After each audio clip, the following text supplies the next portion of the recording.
Judith Lee in Eavesdropping at Interlaken. I have sometimes thought that this gift of mine for reading words as they issue from people's lips places me, with or without my will, in the position of the eavesdropper. There have been occasions on which, before I knew it, I have been made cognizant of conversations, of confidences, which were meant to be sacred, and though such knowledge has been acquired through no fault of mine, I have felt ashamed, just as if I had been listening at a keyhole, and I have almost wished that the power which nature gave me, and which years of practice have made perfect, was not mine at all. On the other hand, there have been times when I was very glad indeed that I was able to play the part of eavesdropper, as to very strict purists this may not sound a pleasant confession to make. I will give an instance of the kind of thing I mean. I suppose I was about 17. I know I had just put my hair up, which had grown to something like a decent length since it had come in contact with the edge of that doughty Scottish chieftain's MacGregor's knife. My mother was not very well. My father was reluctant to leave her. It looked as if the summer holiday which had been promised me was in peril, when two acquaintances, Mr. and Mrs. Travers, rather than I should lose it altogether, offered to take me under their wing. They were going for a little tour in Switzerland, proposing to spend most of their time at Interlaken, and my parents, feeling that I should be perfectly safe with them, accepted their proffered chaperonage. Everything went well until we got to Interlaken. There they met some friends who were going on a climbing expedition, and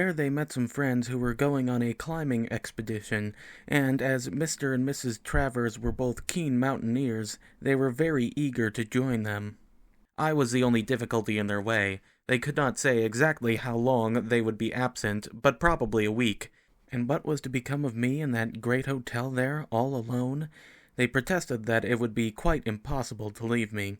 They would have to give up that climb, and I believe they would have done so if what seemed to be a solution of the difficulty had not turned up. The people in the hotel were for the most part very sociable folk, as people in such places are apt to be. Among other persons whose acquaintance we had made was a middle-aged widow, a Mrs. Hawthorne. When she heard of what Mr. and Mrs. Travers wanted to do, and how they could not do it because of me, she volunteered, during their absence, to occupy their place as my chaperone, assuring them that every possible care should be taken of me. In the hotel were stopping a brother and sister, a Mr. and Miss Sterndale. With them I had grown quite friendly. Mr. Sterndale I should have set down as 25 or 26, and his sister as a year or two younger. From the day on which I had first seen them, they had shown an inclination for my society, and, to speak quite frankly, on different occasions Mr. Sterndale had paid me what seemed to be delicate little attentions, which were very dear to my maiden heart. I had some difficulty in inducing people to treat me as if I were grown up.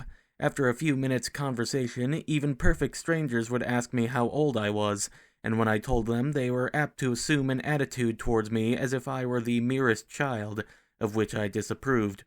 What attracted me to Mr. Sterndale was that, from the very first, he treated me with deference, as if I were at least as old as he was.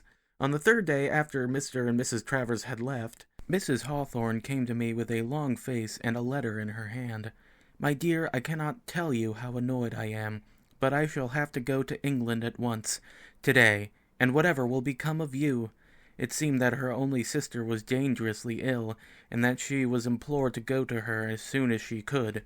Of course, she would have to go. I told her that it did not matter in the least about me. Mr. and Mrs. Travers would be back in a day or two, and now that I knew so many people in the hotel, who were all of them disposed to be friendly, I should be perfectly all right until they came. She must not allow any consideration for me to keep her for a moment from obeying her sister's call. She left for London that afternoon, but so far from everything being perfectly all right with me, after she had gone, the very next day my troubles began. They began in the morning. I was sitting on the terrace with a book. Mr. Sterndale had been talking to me. Presently his sister came through an open French window from the lounge. Her brother went up to her. I sat still. She was at the other end of the terrace, and when she saw me, she nodded and smiled. When her brother came up to her, he said something which, as his back was towards me, of course I did not catch. But her answer to him, which was very gently uttered, I saw quite distinctly. All the while she was speaking, she was smiling at me. She has a red Morocco jewel case, sort of a thing on the corner of her mantel shelf. I put it under the bottom tray, with the exception of that gold locket which she is always wearing. It's the only decent thing in it. It's full of childish trumpery. That was what Miss Sterndale said to her brother, and I saw her say it with rather curious feelings. What had he asked her? To what could she be referring? I had a red Morocco jewel case sort of a thing, and it stood on a corner of my mantel shelf. I also had a gold locket, which, if I was not, as she put it, always wearing, I did wear pretty often. Certainly it was the only article in my jewel case which was worth very much, and with a horrid sort of qualm, I owned to myself that the rest of the contents might come under the definition of childish trumpery. She said she had put something under the bottom tray. What bottom tray? Whose bottom tray? There were trays in my jewel case. She could not possibly have meant that she had put anything under one of them. The idea was too preposterous. And yet, if we had not been going to St. Beatenberg, I think I should have gone straight up to my bedroom to see. I do not know how it was. The moment before I had been perfectly happy. There was not a grain of suspicion in the air, nor in my mind. Then all of a sudden, I felt quite curious. Could there be two persons in the house possessed of a red Morocco jewel case sort of a thing, which stood on a corner of the mantel shelf, in which was a gold locket, and a rather mixed collection of childish trumpery? I wondered. The evening before, we had arranged to make an excursion to St. Beatenberg on the Lake of Thun, 5 or 6 of us. I was dressed ready to start when Miss Sterndale came through that French window. She also was ready, and her brother. Presently, the others appeared. I was feeling a little confused. I could not think of an excuse which would give me an opportunity of examining my jewel case. However, I kept trying to tell myself it was absurd. I wished I could not see what people were saying merely by watching their lips. My day at St. Beatenberg was spoilt, though I kept telling myself that it was all my own fault and nobody else's. Everyone was gay, and full of fun and laughter. Everyone but me. My mood was so obviously out of tune with theirs that they commented on it. "What is the matter with you, Miss Lee?" asked Mrs. Dalton. "You look as if you were not enjoying yourself one little bit." I did not like to say that I was not. As a matter of fact, when they rallied me, I said that I was, but it was not true. When I got back to the hotel and was in my bedroom, I went straight up to that red Morocco jewel case sort of a thing, and looked at it. It was locked, just as I had left it. Clearly I had been worrying myself all day long about nothing at all. Still, I got my keys and opened it. There was nothing to show that the contents had been touched. I lifted the 2 trays, and I gasped. I do not know how else to describe it. Something seemed all at once to be choking me, so that it was with an effort that I breathed. In the jewel case, under the bottom tray, was a pendant. A beautiful circular diamond pendant, of the size, perhaps, of a 5-shilling piece. It was not mine. I never had anything so beautiful in my life. Where did it come from? Could Miss Sterndale have put it there? Was that the meaning of her words? I took the pendant out. It was a beauty. It could not be a present from the Sterndales, from either the sister or the brother. They must have known that I could not accept such a gift as that from strangers. And then, what a queer way of making a present. And such a present. As I looked at it, I began to have a very uncomfortable feeling that I had seen it before, or one very like it, on someone in the house. My head, or my brain, or something seemed to be so muddled that at the moment I could not think who that someone was. I had washed and tidied myself before I decided that I would go down with the pendant in my hand, and, at the risk of no matter what misunderstanding, ask Miss Sterndale what she meant by putting it there. So, when I had got my unruly hair into something like order, downstairs I went and rushed into the lounge with so much impetuosity that I all but cannoned against Miss Goodridge, who was coming out. "Good gracious, child!" she exclaimed. "Do look where you are going. You almost knocked me over." The instant I saw her, and she said that, I remembered.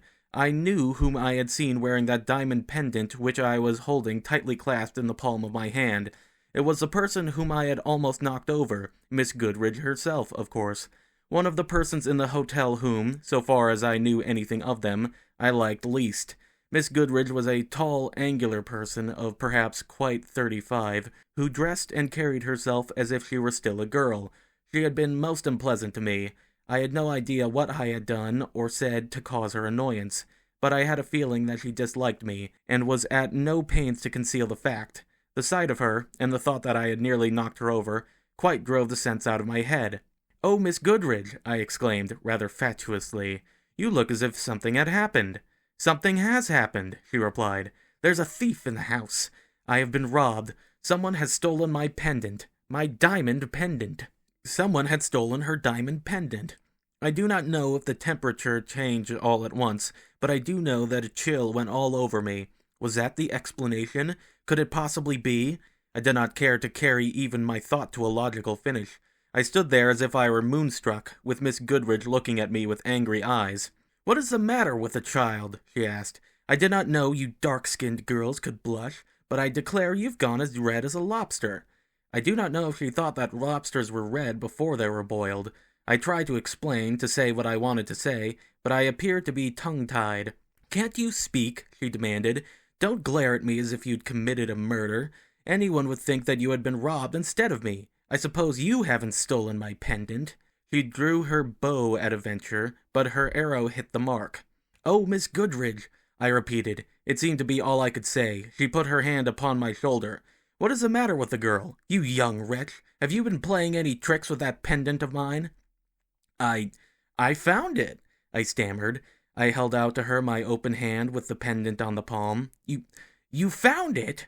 Found what?" She looked at me, and then at my outstretched hand. "My pendant! She's got my pendant!" She snatched it from me. You young thief! And you have the insolence to pretend you found it." "I found it in my bedroom." "Did you really? Of all the assurance! I've always felt that you were the kind of creature with whom the less one had to do the better, but I never credited you with a taste for this sort of thing. Get out of my way! Don't you ever dare to speak to me again." She did not wait for me to get out of her way. She gave me a violent push and rushed right past me. It was a polished floor. If I had not come in contact with a big armchair, I should have tumbled onto it. My feelings when I was left alone in the lounge were not enviable. At 17, even if one thinks oneself grown up, one is still only a child, and I was a stranger in a strange land, without a friend in all that great hotel, without a soul to advise me. Still, as I knew that I was absolutely and entirely innocent, I did not intend to behave as if I were guilty. I went up to my room again and dressed for dinner. I told myself over and over again, as I performed my simple toilette, that I would make Miss Goodridge eat her words before she had done, though at that moment I had not the faintest notion how I was going to do it. That was a horrid dinner, not from the culinary, but from my point of view. If the dinner was horrid, in the lounge afterwards it was worse. Miss Sterndale actually had the audacity to come up to me and pretend to play the part of sympathetic friend. "You seem to be all alone," she began. I was all alone. I had never thought that anyone could feel so utterly alone as I did in that crowded lounge. "Miss Lee, why do you look at me like that?" I was looking at her as if I wished her to understand that I was looking into her very soul, if she had one. Her smiling serenity of countenance was incredible to me, knowing what I knew. "Have you had bad news from home, or from Mr. and Mrs. Travers? Or are you unhappy because Mrs. Hawthorne is gone? You seem so different. What has been the matter with you the whole of the day?" I was on the point of giving an explanation, which I think might have startled her, when I happened to glance across the room. At a table near the open window, Mr. Sterndale was sitting with Miss Goodridge. They were having coffee. Although Miss Goodridge was sitting sideways, she continually turned her head to watch me. Mr. Sterndale was sitting directly facing me. He had a cigarette in one hand, and every now and then he sipped his coffee, but most of the time he talked. But although I could not even hear the sound of his voice, I saw what he said as distinctly as if he had been shouting in my ear. It was the sentence he was uttering which caused me to defer the explanation which I had in mind to give to his sister. "Of course the girl's a thief. I'm afraid that goes without saying." It was that sentence which was issuing from his lips at that moment, when I chanced to glance in his direction, which caused the explanation I had been about to make to his sister to be deferred. Miss Goodridge had her coffee cup to her mouth, so I could not see what she said, but if I had been put to it, I might have made a very shrewd guess by the reply he made. He took his cigarette from his lips, blew out a thin column of smoke, leaned back in his chair, and all the time he was looking smilingly at me with what he meant me to think were the eyes of a friend. "It's all very well for you to talk. I may have had my suspicions, but it is only within the last hour or two that they have been confirmed." She said something which I could not see. His reply suggested that she must have asked a question. "I'll tell you what I mean by saying that my doubts have been confirmed. A man was passing through this afternoon with whom I have some acquaintance, the rector of Leeds. I wonder he did not say the Bishop of London. He saw our friend." He made a slight inclination of his head towards me. At sight of her, he exclaimed, "Halloa! There's that Burnett girl." For a parson, he has a rather free and easy way of speaking. "He's one of your modern kind." I believed him. "Burnett girl," I said, "but her name's Lee. Judith Lee." "Oh, she calls herself Lee now, does she? That settles it." "Settles what?" I asked, because I saw that there was something in his tone. "My dear Reggie," he said. He always calls me Reggie. I've known him for years. "At the beginning of the season, that girl whom you called Judith Lee was at Pontresina, staying in the same hotel as I was. She called herself Burnett then. Robberies were going on all the time. People were continually missing things. At last, a Russian woman lost a valuable lot of jewelry. That settled it. Miss Burnett went." Miss Goodridge turned so that her face was hidden, but as before, his reply gave me a pretty good clue as to the question she had asked. "Of course I mean it. Do you think I'd say a thing like that if I didn't mean it? I won't tell you all he said. It wouldn't be quite fair, but it came to this. He said that the young lady whom we have all thought so sweet and innocent—" Miss Goodridge interposed with a remark which, in a guessing competition, I think I could have come pretty near to. He replied, "Well, I've sometimes felt that you were rather hard on her. That perhaps you were a trifle prejudiced." Miss Goodridge turned her face towards me, and then I saw her words. "I'm a better judge of feminine human nature than you suppose. The first moment I saw her, I knew she was a young cat, though I admit I didn't take her to be as bad as she is." "What did your clerical friend say of her? Of the Miss Burnett whom we know now as Miss Lee?" I did not wait to learn his answer. I had learnt enough. What his sister thought of my demeanor, I did not care. I had been dimly conscious that she had been talking to me all the while, but what she was saying I do not know. My attention had been wholly taken up with what I did not hear. Before he began his reply to Miss Goodridge's genial inquiry, I got up from my chair and marched out of the lounge, without saying a word to Miss Sterndale. When I had gone a little way, I had remembered that I had left my handkerchief, my best lace handkerchief, on the table by which I had been sitting. Even in the midst of my agitation, I was conscious that I could not afford to lose it, so went back for it. Miss Sterndale had joined her brother and Miss Goodridge. 2 or 3 other people were standing by them, evidently interested in what was being said. I found my handkerchief. As I was going off with it, Miss Sterndale turned round in my direction, without, however, thinking it worth her while to break off the remark she was making, taking it for granted, of course, that it was inaudible to me. I came in, as it were, for the tail end of it. "I am so disappointed in her. I have tried to like her, and now I fear it is only too certain that she is one of those creatures of whom the less said, the better." That these words referred to me, I had not the slightest doubt. Yet while they were still on her lips, presuming on her conviction that they were hidden from me, she nodded and smiled as if she were wishing me a friendly good night. The treachery of it! Now that I am able to look back calmly, I think it was that which galled me most. Her brother, with his gratuitous, horrible lies, had actually been pretending to make love to me. I am sure that was what he wished me to think he was doing. What a fool he must have thought me! That was a sleepless night. It was hours before I got between the sheets, and when I did, it was not to slumber, feeling that I was so entirely alone, and that there was not a soul within miles and miles to whom I could turn for the hotel bill, and what was even worse, that Mr. and Mrs. Travers had gone off with the return half of my ticket to London, so that I could not go back home, however much I might want to. These things were hard enough to bear, but they seemed to be as nothing compared to that man and woman's treachery. What was their motive? What could have induced them was beyond my comprehension.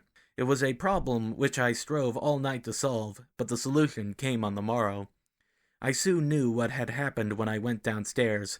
Miss Goodridge had told her story of the pendant, and Mr. Sterndale had circulated his lie about his clerical friend. Everyone shunned me. Some persons had the grace to pretend not to see me. Others looked me full in the face and cut me dead. The only persons who were disposed to show any perception of my presence were the Sterndales. As entering the breakfast room, I passed their table. They both smiled and nodded, but I showed no consciousness of them. As I took a seat at my own table, I saw him say to his sister, "Our young friend seems to have got her back up. Little idiot." Little idiot, was I? Only yesterday he had called me something else. The feeling that he was saying such things behind my back hurt me more than if he had shouted them to my face. I averted my gaze, keeping my eyes fixed on my plate. I would learn no more of what he'd said about me, or of what anyone said. I was conscious that life might become unendurable if I were made acquainted with the comments which people were making on me then. Yet as I sat there with downcast face, might they not construe that as the bearing of a conscience-stricken and guilty wretch? I felt sure that that was what they were doing, but I could not help it. I would not see what they were saying. Later in the morning, matters turned out so that I did see, so that practically I had to see what the Sterndales said to each other, and perhaps, on the whole, it was fortunate for me that I did. I had spent the morning out of doors. On the terrace, the Sterndales were standing close together, talking. So engrossed were they by what they were saying that they did not notice me, while, though I did not wish to look at them, something made me. That may seem to be an exaggeration. It is not. It is the truth. My wish was to have nothing more to do with them for ever and ever, but some instinct, which came, I know not whence, made me turn my eyes in their direction and see what they were saying, and as I have already said, it was well for me that I did. They both seemed to be rather excited. He was speaking quickly and with emphasis. "I tell you," he was saying, as I paused to watch, "we will do it today." His sister said something which, as she was standing sideways, was lost to me. He replied, "The little idiot has cooked her own goose. There's no need for us to waste time in cooking it any more. She's done. I tell you, we can strip the house of all it contains, and they'd lock her up for doing it." Again his sister spoke, without, because of her position, giving herself away to me. He went on again. "There are only two things in the house worth having. I could give you a catalogue of what everyone has got. Mrs. Anstruther's diamonds, the necklace is first rate, and the rest of them aren't bad, and that American woman's pearls, those 5 ropes of pearls, are worth. I hope they'll be worth a good deal to us. The rest of the things you may make a present of to our young friend. The odium will fall on her, you'll see. We shall be able to depart with the only thing worth having, at our distinguished leisure, without a stain upon our characters." He smiled. Some people might have thought it a pleasant smile. To me, it seemed a horrid one. That smile finished me. It reminded me of the traitor's kiss. I passed into the house still unnoticed, though I do not suppose that if I had been noticed it would have made any difference to them. What he meant by what he had said I did not clearly understand. The only thing I quite realized was that he was still making sport of me. I also gathered that that was an amusement which he proposed to continue, though just how I did not see. Nor did I grasp the inner meaning of his allusion to Mrs. Anstruther's diamonds and Mrs. Newball's pearls. No doubt it was Mrs. Newball he meant when he spoke of the American woman. The fine jewels of those two ladies, which they aired at every opportunity, were, as I knew perfectly well, the talk of the whole hotel. Probably that was what they meant they should be.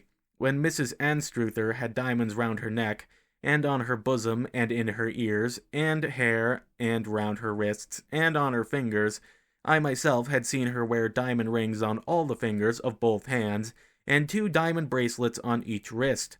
She was a sight to be remembered, while Mrs. Newball, with her 5 strings of splendid pearls, which she sometimes wore all together as a necklace and sometimes twisted as bracelets round her wrists, together with a heterogeneous collection of ornaments of all sorts and kinds, made a pretty good second.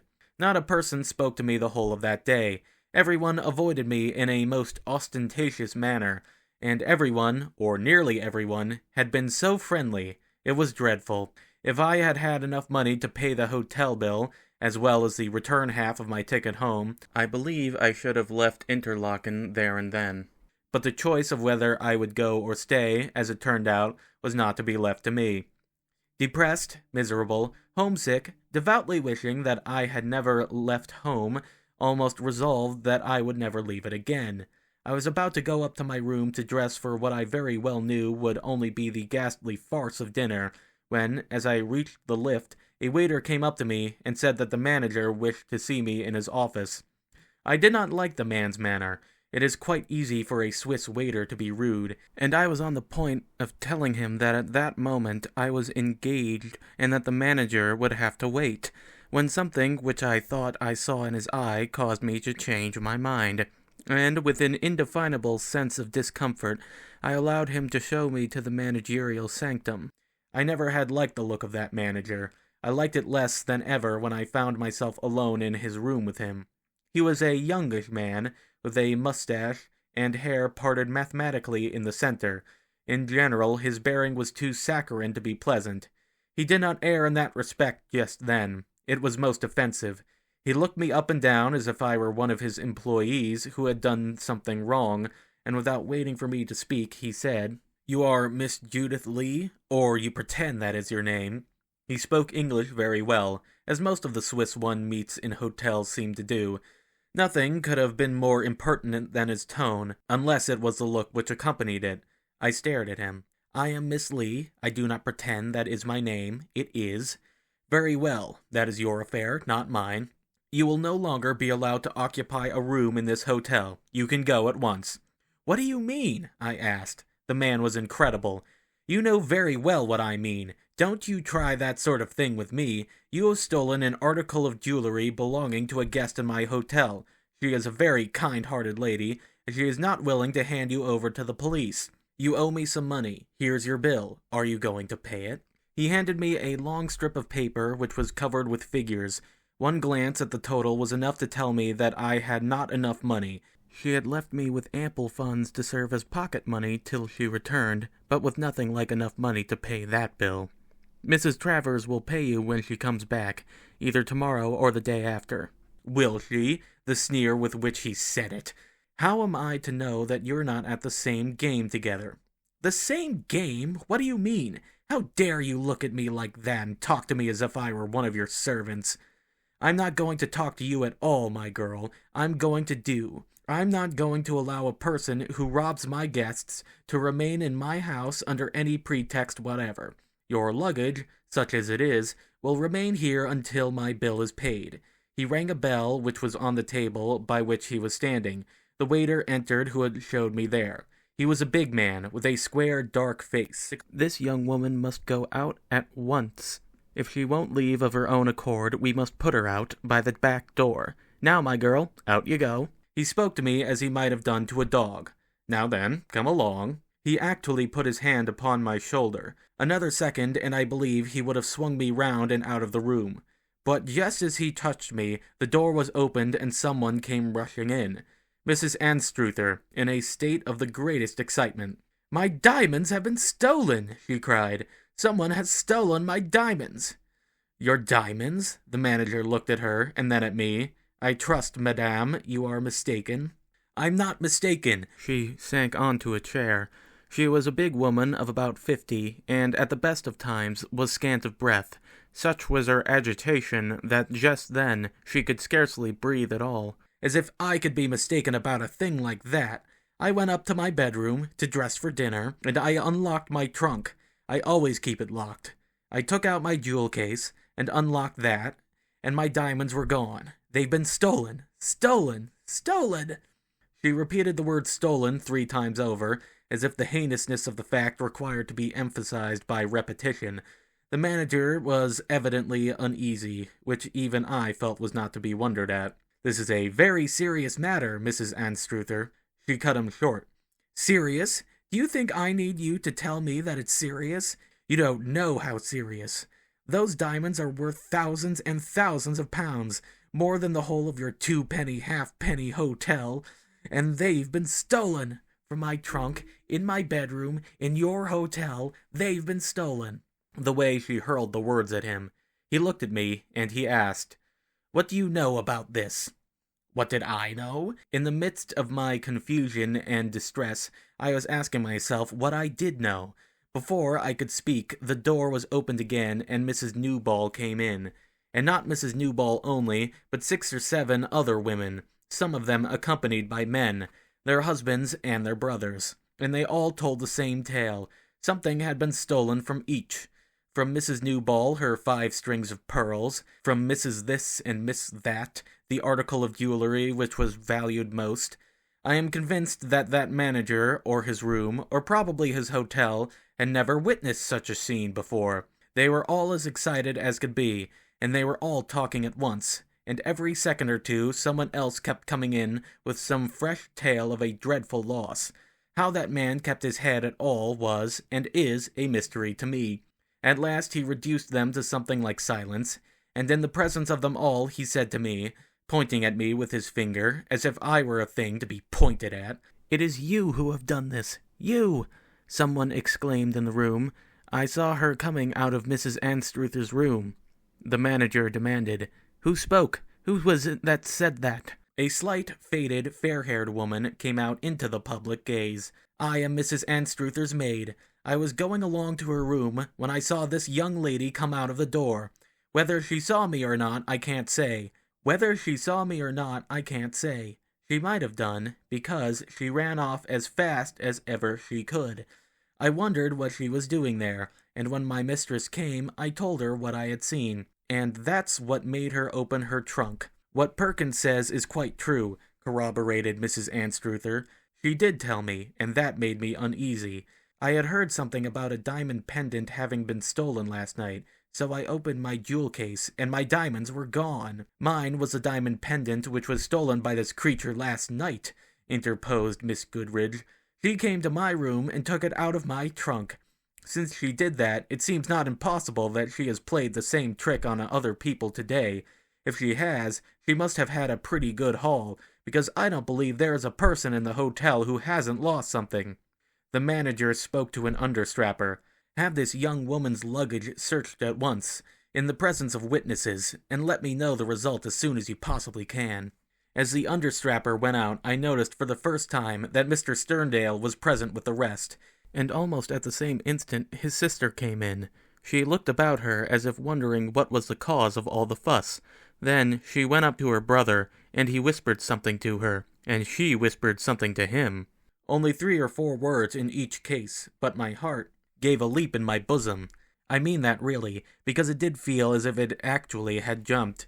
Courage came into me, and strength, and something better than hope, certainty, because they had delivered themselves into my hands. I was never more thankful that I had the power of eavesdropping, you can call it eavesdropping if you like, than I was at that moment. Only a second before I had been fearing that I was in a tight place, from which there was no way out, which would have meant something for me from which my very soul seemed to shrink. But God had given me a gift, a talent, which I had striven with all my might to improve, 10, 20-fold, and that would deliver me from the wiles of these 2 people, even when hope of deliverance there seemed none. I feel confident that I held myself straighter, that trouble went from my face as it had done from my heart, and that though each moment the case against me seemed to be growing blacker and blacker, I grew calmer and more self-possessed.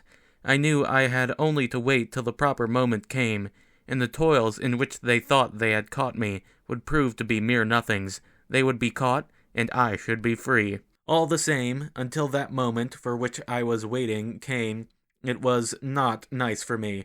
Standing there amidst all those excited people, between 2 porters who kept close to either side of me, as if I were a prisoner and they had me in charge, I thought I dare say it was as well that they did keep as close to me as they did, because I fancy that some of the injured guests at that hotel would have liked to give me a practical demonstration of what their feelings towards me were. That understrapper came back in a surprisingly short space of time, with a handbag, a brown bag, which I recognized to be my own. The agitated guests crowded round him like a swarm of bees. He had difficulty in forcing his way through them. The manager did his best to keep them in something like order, first with a show of mildness. "Ladies, gentlemen, gently, gently, if you please." Then, with a sudden ferocity, "Stand back there! If you will not stand back, if you will not make room, how can anything be done? Keep these people back." To whom this order was addressed was not quite clear. Thus admonished, the people kept themselves back, at least sufficiently to enable that understrapper to pass with my bag to the table. The manager said to him, "Go to the other side. What have you in that bag?" When, as he said this, his guests evinced an inclination to press forward, he threw out his arms on either side of him, and positively shouted, "Will you not keep back? If you will keep back, everything shall be done in order before you all. I ask you only to be a little sensible. If there is so much confusion, we shall not know what we are doing. I beg of you that you will be calm." If they were not precisely calm, the people did show some slight inclination to behave with an approach to common sense. They permitted the bag to be placed on the table, and the manager to open it, having first put some questions to the young man who brought it in. "Where did you find this bag?" "In her room." I was the her, which he made clear by pointing his finger straight at me. "Was anyone else present in the room at the time you found it? Did you find anything else?" "There were 3 other persons present in the room. That bag was the first thing I touched. When I opened it and saw what was inside, I thought that, for the present, that would be enough. I think you also will be of my opinion when you see what it contains." Then the manager opened the bag. He looked inside. Then he turned it upside down and allowed the whole contents to fall out onto the table. Of all the extraordinary collections, I believe there were articles belonging to every person in the hotel. When you came to think of it, it was amazing how they had been gathered together, in what could only have been a short space of time, without the gatherer being detected. As for the behavior of the guests of the hotel, it was like bedlam broken loose. They pressed forward all together, ejaculating, exclaiming, snatching at this and that, and each saw some personal belonging. Keep back, shouted the manager. "Will you not keep back?" As he positively roared at them, they did shrink back as if a trifle startled. "If you will only have a little patience, each lady shall have what belongs to her, if it is here." Mrs. Anstruther's voice was heard above the hubbub. "Are my diamonds there?" Then Mrs. Newball's. "And my pearls?" The understrapper was examining the miscellaneous collection which my bag had contained, with all those women, breaking into continual exclamations. Watching him with hungry eyes, he announced the result of his examination. "No, Mrs. Anstruther's diamonds do not appear to be here, nor Mrs. Newball's pearls. There is nothing here which at all resembles them." The manager held out towards me a minatory finger. Everyone seemed to have developed a sudden mania for pointing, particularly at me. "You, where have you put Mrs. Newball's pearls and Mrs. Anstruther's diamonds? Better make a clean breast of it, and no longer play the hypocrite." "We will find them. If you do not tell us where they are, be sure of it. Now tell us at once." How he thundered at me! It was most embarrassing, or it would have been if I had not been conscious that I held the key of the situation in my hand. As it was, I minded his thunder scarcely a little bit, though I always have hated being shouted at. I was very calm, certainly the calmest person there, which of course was not saying very much. "I can tell you where they are, if that is what you mean." "You know that is what I mean. Tell us at once. At once!" He banged his fist upon the table so that the miscellaneous collection trembled. I did not tremble, though perhaps it was his intention that I should. I was growing calmer and calmer. "In the first place, let me inform you that if you suppose I put those things in my bag, the bag is certainly mine, or had anything to do with their getting there, you are mistaken." My words, and perhaps my manner, created a small diversion. "What impudence! What assurance! Did you ever see anything like it? So young and so brazen! The impudent baggage!" Those were some of the things which they said, which were very nice for me to have to listen to, but I was sure from a glimpse I had caught of Mr. and Miss Sterndale that they were not quite at their ease, and that was such a comfort. "No lies!" thundered the manager, whose English became a little vulgar. "No foolery! No stuck-up rubbish! Tell us the truth. Where are these ladies' jewels?" "I propose to tell you the truth, if you will have a little patience. I returned him look for look.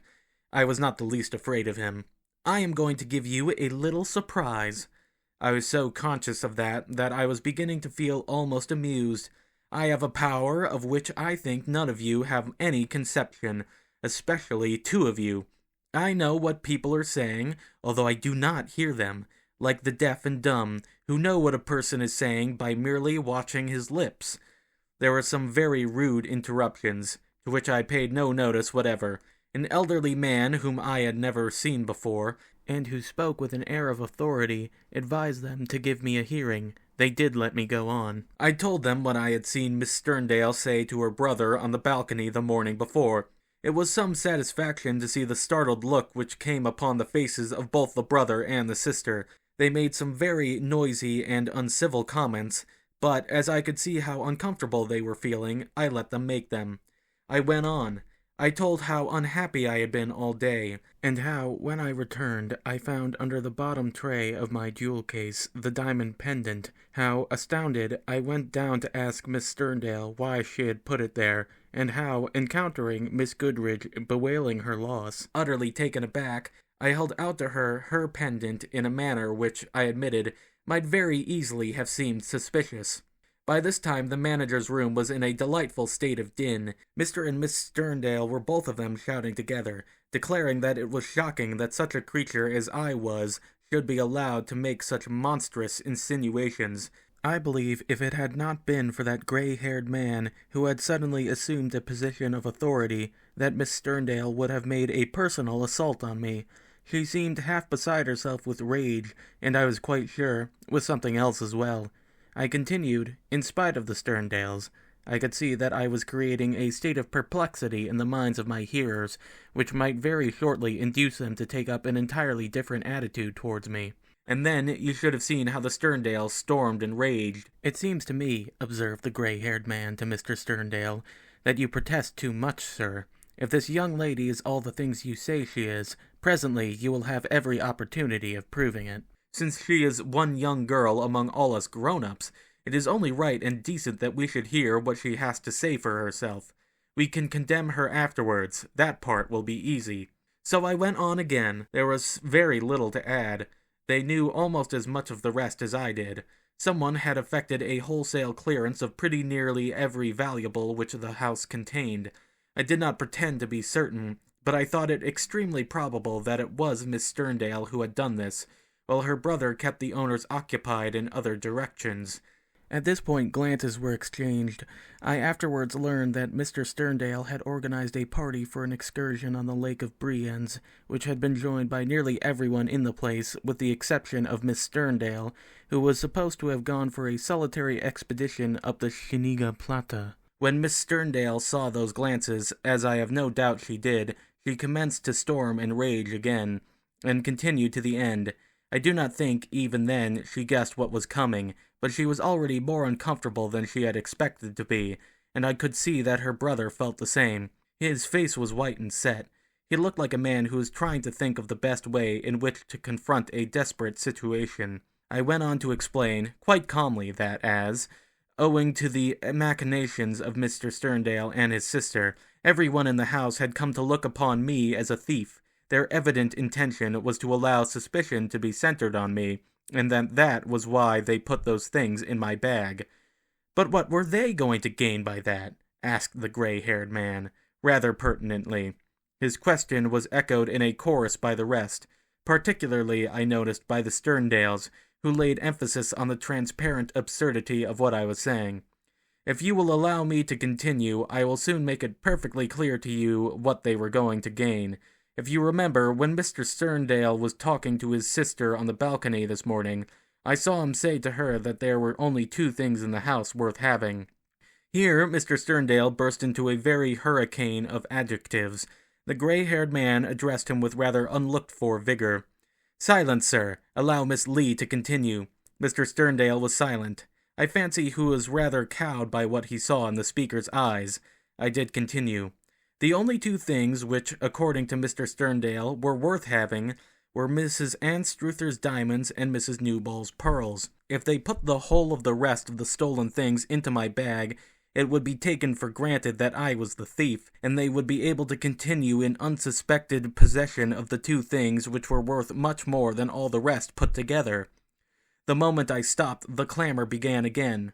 "And where do you suggest, young lady," asked the gray-haired man, "that those two articles are?" "I will tell you." I looked at Miss Sterndale, and then at her brother. "I believe they would have both liked to have killed and eaten me. They can scarcely have been sure, even then, of what I was going to say, but I could see that they were devoured by anxiety and fear. I have told you that I can see what people are saying by merely watching their lips. When Miss Sterndale came into the room, she whispered something to her brother, in so faint a whisper that her words could have been scarcely audible even to themselves. But I saw their faces, and I knew what they had said as plainly as if they had shouted it. He told her that he had Mrs. Anstruther's diamonds in the pocket of the jacket he has on." I paused. The first expression on Mr. Sterndale's face was one of blank astonishment. Then he broke into Billingsgate abuse of me. "You infernal liar! You two-faced cat! You dirty little witch! I'm not going to stay in this room to be insulted by a miserable creature." He made for the door. "Stop him!" I cried. As he reached the door, it was thrown back almost in his face, and who should come into the room but Mr. and Mrs. Travers? How glad I was to see them. "Stop him!" I cried to Mr. Travers. "Stop that man!" And Mr. Travers stopped him. "Put your hand into the pocket of his jacket and take out what he has there." Mr. Travers, knowing nothing of what had been taking place, must have been rather at a loss as to what I might mean by such a request, but he did as I told him, all the same. Mr. Sterndale struggled. He did his best to protect himself and his pocket, but he was rather a small man, and Mr. Travers was a giant, both in stature and in strength. In a very few seconds he was staring at the contents of his hand. "From the looks of things, this gentleman's pocket seems to be stuffed with diamonds. Here's a diamond necklace." He held one up in the air. Heavy weight though she was, I believe that Mrs. Anstruther sprang several inches from the floor. "It's my necklace!" she screamed. "And where are my pearls?" demanded Mrs. Newball. Miss Sterndale whispered to her brother that your pearls were inside the bodice of her dress. The words were scarcely out of my lips before Mrs. Newball sprang at Miss Sterndale, and there ensued a really painful scene. Had she not been restrained, I dare say she would have torn Miss Sterndale's clothes right off her. As it was, someone opened her bodice, and the pearls were produced. The scene which followed was like pandemonium on a small scale. It seemed as if everyone had gone stark, staring mad. Guests, manager, and staff were all shouting together. I know that Mrs. Travers had her arm around me. I was happier then. Only a few minutes before, I thought that I should ever feel again. We did not prosecute the Sterndales, which turned out not to be their name, and they were proved not to be sister and brother. Law in Switzerland does not move too quickly. The formalities to be observed are numerous. I did not very much want to have to remain in Switzerland for an indefinite period, at my own expense, to give evidence in a case in which I was not in the faintest degree interested. The others, the guests in the hotel, did not want to do that any more than I did. Their property was restored to them. That was what they wanted. They would have liked to punish the thieves, but not at the cost of so much inconvenience to themselves. So far as we were concerned, the criminals got off scot-free, but nonetheless, they did not escape the vengeance of the law. That night they were arrested at Interlaken on another charge. It seemed that they were the perpetrators of that robbery in the hotel at Pontresina, which, according to Mr. Sterndale, his apocryphal clerical friend had laid at my door. They had passed there as Mr. and Mrs. Burnett, and were found guilty and sentenced to a long term of imprisonment. I have not seen or heard anything of that I have not seen or heard anything of that pseudonymous brother and sister since. I hope I never shall. To find out what people are saying to each other in confidence, when they suppose themselves to be out of the reach of curious ears, may be very like eavesdropping. If it is, I am very glad that, on various occasions in my life, I have been enabled to be an eavesdropper in that sense. Had I not, at Interlaken, had the power which made of me an eavesdropper, I might have been branded as a criminal, and my happiness, my whole life, have been destroyed forever.